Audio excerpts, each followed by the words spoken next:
James Gunn, você não cansa de fazer as pessoas chorarem, não?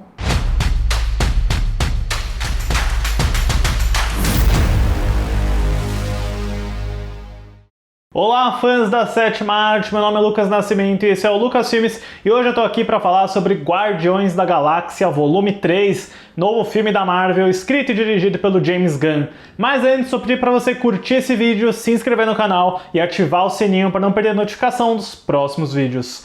E finalmente estamos aí com Guardiões da Galáxia Volume 3, mais uma terceira parte do MCU em 2023. E como vocês acompanham aqui no canal, pelo que eu falo também, a gente não costuma ter histórias muito dramáticas de grandes acontecimentos ou briga de bastidores para desenvolver uma terceira parte do MCU. Bom, nada disso aconteceu com Guardiões 3, que sem sombra de dúvida é a história mais cabeluda envolvida no MCU de todas, porque a gente lembra muito bem, em 2017 o Guardiões da Galáxia Volume 2 foi lançado, foi um grande sucesso, ele teve uma recepção boa também, e o James Gunn no mesmo ano é confirmado para escrever e dirigir Guardiões da Galáxia Volume 3, que sairia alguns anos depois. Mas a bomba acontece lá em 2018. Caso vocês não saibam, né, a gente sabe bastante disso, o James Gunn é um cara que fica muito no Twitter, ele fala bastante, ele interage muito com as pessoas por lá, e em 2018 ele estava meio que numa treta aí com o pessoal do Partido Republicano dos Estados Unidos, aquela galera mais conservadora, e esse pessoal, para atacar o James Gunn, começou a ressurgir, a desenterrar tweets bem antigos de muito mau gosto do James Gunn, de quando ele fazia um estilo de humor nada politicamente correto, que com certeza não é bem visto, não é aceitável. São tweets que ele mesmo já tinha reconhecido e se desculpado algumas vezes, mas essa bomba aí de Twitter foi o suficiente para o Alan Horn da Disney demitir James Gunn da direção de Guardiões da Galáxia 3. Algo muito inesperado, foi uma grande notícia, foi uma bomba, né? Tipo, caramba, James Gunn demitido por tweets, né? Que loucura, mas isso realmente aconteceu. Foram várias tentativas de reconciliação do James Gunn com a Marvel, o elenco todo apoiou o James Gunn, o Dave Bautista foi muito transparente em como ele estava xingando muito a Disney por essa decisão. Ele disse que ele não queria fazer Guardiões da Galáxia sem o James Gunn. Na verdade, ninguém queria, o próprio Kevin Feige estava desesperado para trazer o James Gunn de volta, e apesar da gente ouvir alguns rumores, alguns suspiros, né, de que possíveis diretores poderiam assumir. Teve boatos sobre o Jon Favreau, os irmãos Russo, o Taika Waititi principalmente, né?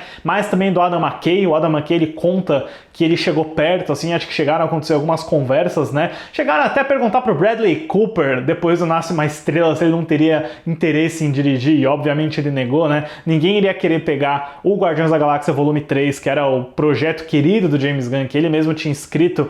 E o legal é pensar que em paralelo, quando o James Gunn é literalmente apagado da existência, né? Ele foi cancelado, ele recebe várias propostas da Warner Bros. Para trabalhar com projetos da DC, e foi assim que ele acabou se envolvendo para escrever e dirigir o Esquadrão Suicida, que sairia em 2021.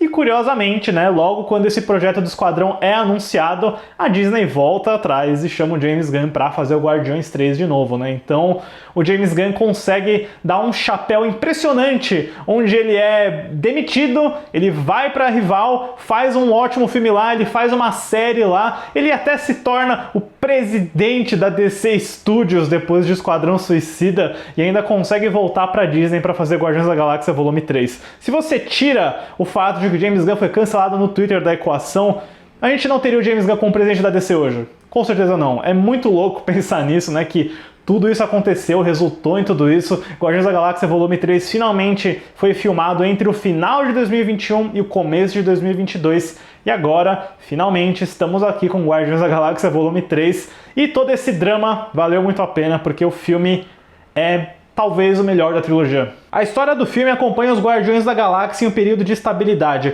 Quando Rocket, vivido por Bradley Cooper, é colocado na mira do misterioso Adam Warlock, vivido por William Poulter, os Guardiões precisam organizar uma missão para enfrentar um perigoso inimigo, que tem grandes conexões com o passado de Rocket. De novo, né, é bizarro pensar em como esse filme quase não aconteceu, em como ele quase foi parar nas mãos de outro diretor, e quando a gente analisa o MCU e as franquias isoladas que existem dentro deles, a do Guardiões da Galáxia é a mais única, é que tem a personalidade mais forte do seu criador, né? Todos esses 3 filmes são essencialmente do James Gunn e realmente não dá pra imaginar outra pessoa tentando replicar esse estilo. O próprio Taika Waititi não consegue replicar esse estilo nos filmes do Thor, né?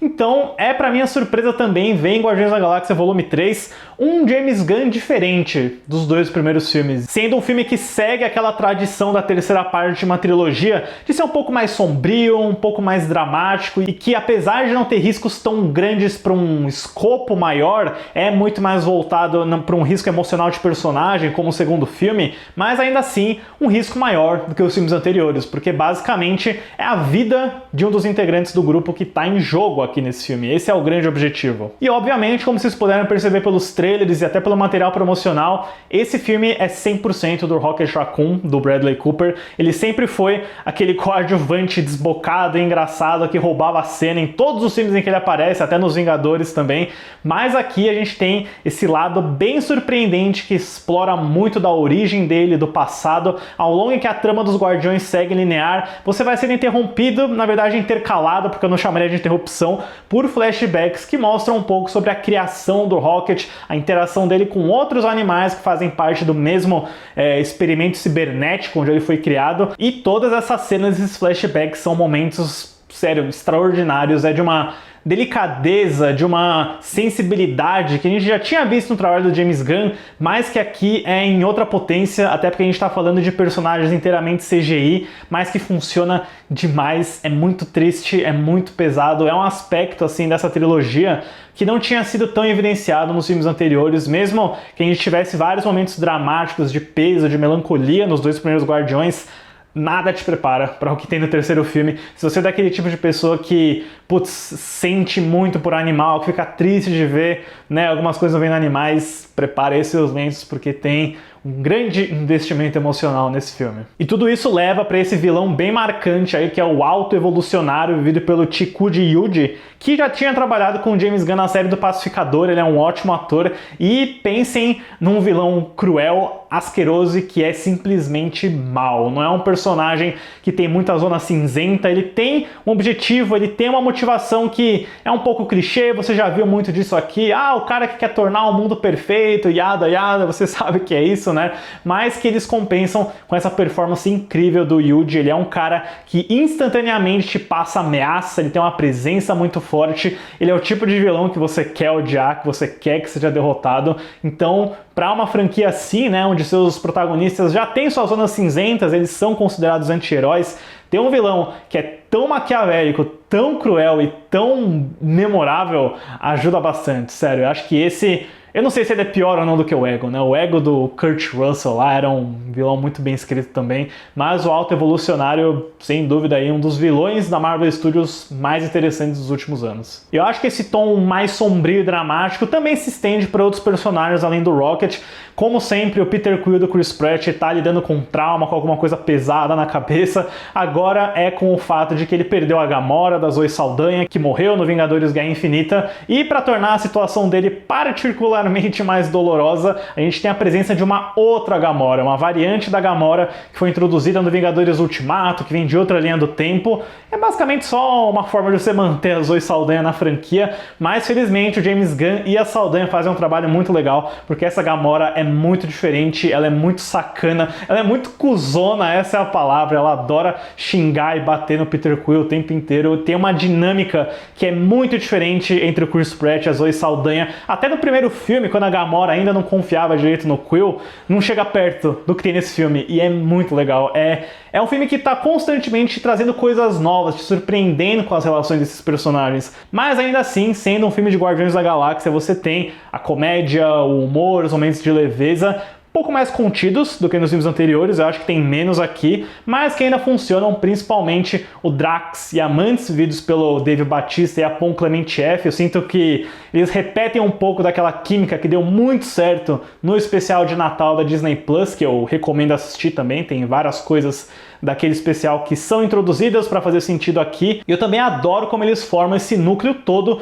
junto com esse Groot mais adulto, vindo pelo Vin Diesel novamente, e principalmente a nebulosa da Karen Gillan, que agora tá 100% integrada à equipe, integrada aos Guardiões. Muita coisa mudou, né, do segundo filme, entre dois Vingadores também, e eu acho que ficou muito bacana. É uma relação muito mais desenvolvida, muito mais madura também. Os personagens ainda fazem piadas, eles ainda são divertidos, mas você tem uma impressão de que eles realmente cresceram, de que eles realmente estão muito mais envolvidos, e ainda assim o James Gunn consegue introduzir conflitos, jornadas e evoluções que levam eles para lugares novos, diferentes, e que também colocam um ponto final, né? Guardiões da Galáxia Volume 3 é um filme de conclusão, não tenho a menor dúvida disso, e eu pessoalmente fiquei muito feliz, muito satisfeito onde cada personagem fica no final desse filme, né? O que acontece com cada um deles. Eu acho que é um encerramento perfeito. E falando em James Gunn, né? O mestre dos quadrinhos ataca de novo e o cara tá numa sequência de acertos muito grandes. Depois de 2 Guardiões e do Esquadrão Suicida para DC, ele faz talvez o melhor trabalho de direção dele com Guardiões da Galáxia Volume 3. Ele segue numa exploração muito legal de mundos fantásticos e alienígenas, explorando muito bem o design de produção, os figurinos, a maquiagem. Eu gostei muito de uma base que é totalmente formada por elementos orgânicos, as paredes, os botões, as roupas, os guardas. É realmente um filme que mantém a tradição dos anteriores de ser uma história que explora mundos fantásticos e que valorizam muito bem o trabalho de todos os departamentos de arte. E o James Gunn também consegue, mais uma vez, criar cenas de ação que são muito boas, são muito impactantes visualmente e que fazem o que ele faz melhor, que é se aproveitar de uma grande cena envolvendo alguma música tocando, alguma canção. Agora pelo Zune, né, que é o dispositivo novo de música do Peter Quill, tem uma cena em que os Guardiões estão lutando contra inimigos num corredor ao som de Beastie Boys, que é... Cara, é um plano longo que é uma das melhores cenas de ação que eu vi em qualquer filme de quadrinho. Tá bom assim? Que baita cena. Eu tava numa cabine, a gente não costuma fazer isso, né? Mas a minha vontade era aplaudir quando eu vi essa cena, porque eu falei... Caramba, meu, é muito bom num período que a gente fala sobre o desgaste do cinema dos super-heróis, o desgaste dos filmes da Marvel, ver que alguém ali, James Gunn, ainda tá se esforçando para trazer coisas novas. E ele consegue fazer isso, de novo, repetindo aqui, com gore e violência que realmente testa os limites do que um filme da Disney pode pôr em tela. Eu fiquei muito satisfeito com o que eu vi nesse filme. Fiquei muito surpreso também em ver que o James Gunn e o diretor de fotografia Henry Braham continuam trazendo um trabalho de fotografia muito legal. Ele é muito diferente dos outros filmes da Marvel e eu pude ver que, assim como Guardiões 2, esse filme também teve uso da câmera Red, que é a minha câmera preferida do mercado, e a gente tem, mais uma vez, níveis de contraste mais altos, cores mais fortes, uma saturação muito melhor explorada do que outros filmes do MCU. Eu só diria que o momento que me decepcionou um pouco é todo o setor do filme que é concentrado nessa chamada Contra-Terra, que é o planeta dos experimentos do autoevolucionário. Eu acho que ali a paleta dá uma caída, eu acho que ele fica um pouco lavado e cinza demais. Tudo bem que tem um conceito, tem um motivo para aquele mundo ser daquela forma, e eu definitivamente acho que o cinza desse filme é melhor do que o cinza dos irmãos Russo no Capitão América e no Vingadores, mas ainda assim ele dá uma empobrecida perto do que o filme estava mostrando em vários outros momentos. Assim como o trabalho de maquiagem e caracterização, para ser sincero, acho que os habitantes desse planeta, desse local aí, me deram uma impressão não muito positiva assim, me deu uma vibe meio de cospobre, acho que é essa a palavra, parece algo meio barato, meio cheap assim, então só isso que me tirou um pouquinho, sendo bem sincero. E eu também gostaria de ter visto um pouquinho mais do Adam Warlock e do Will Poulter, eu sei que ele é um personagem querido dos quadrinhos, né, e eu gosto da performance do Poulter, eu acho que a caracterização ficou muito legal, mas é um personagem que meio que não tem muito propósito ali, ele é o causador no incidente incitante e ele meio que ajuda a resolver um problema no final, né? Mas não muito além disso. Eu acho que para ele ser tão importante nas duas pontas do filme, poderia ter um pouquinho mais dele ao longo da história para ajudar a literalmente amarrar as pontas, né? Mas eu definitivamente tenho que bater palma pra piadinha muito discreta, muito sutil, em que um personagem sobe num caixote pra falar com a Elizabeth Debicki numa cena, porque a Elizabeth Debicki é muito alta, né? E eu fiquei surpreso de ver que ninguém deu atenção pra essa piada, ninguém parou o filme pra destacar que o cara tava em cima de um caixote, sabe? Isso pra mim mostra que o humor do Guardiões 3 é muito melhor posicionado. Sério, gente, que surpresa fantástica, Guardiões da Galáxia Volume 3. Eu não tava com uma expectativa muito grande, porque eu confesso que eu achei os trailers muito fracos, não tava me parecendo tão inventivo, tão espetacular quanto os dois primeiros filmes, mas o que eu encontrei aqui é um filme mais sombrio, mais dramático, mas igualmente divertido e emocionante quanto os dois primeiros. E ainda tá meio cedo, né? Eu acabei de ver o filme, ainda preciso ver algumas outras vezes, mas eu acho que é o melhor filme da trilogia, talvez o melhor filme que o James Gunn já dirigiu. Pra Guardiões da Galáxia Volume 3, eu dou uma nota 9. Deixe nos comentários depois o que vocês acharam do Guardiões da Galáxia Volume 3 e suas expectativas aí pro futuro da carreira do James Gunn, que com certeza depois desse filme promete bastante. Certo, pessoal? Obrigado pela visita e até a próxima sessão.